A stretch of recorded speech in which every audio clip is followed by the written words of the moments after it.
Բլրի քարերը հատ-հատ քանդում ու ճանապարհ են սարքում։ Ուսանողներն անկախության ոչ աշխատանքային օրն օգտագործել են Սուրբ Խաչ հուշարձանի տարածքը մաքրելու եւ դեպի Խաչ բարձրացող ճանապարհը հարթեցնելու համար։ Ազգանվեր գործ է իմ կարծիքով, հենց տոն օրով պետքա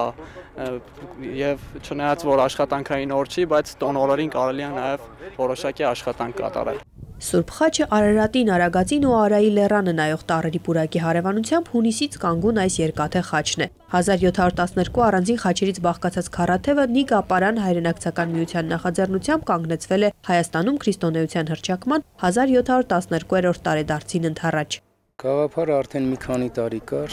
նույնիսկ մենք 2 անգամ մրցույթ ենք հայտարարել նախագծերի համար։ Շատ լավ հետաքրքիր նախագծեր ներկայացվեցին։ Եվ ինչպես տեսնում եք, այս ամբողջ տարածքը արդեն ձևավորվում է որպես բաց երկնքի տակ մի հուշարձան։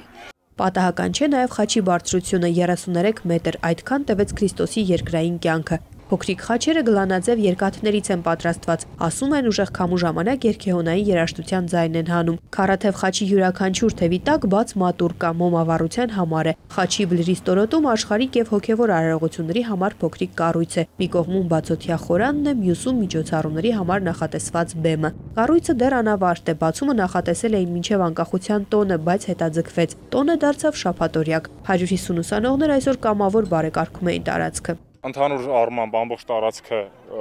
աղբից ազատել ենք, մաքրել ենք աղբից, տելեֆոններ են, շշեր են,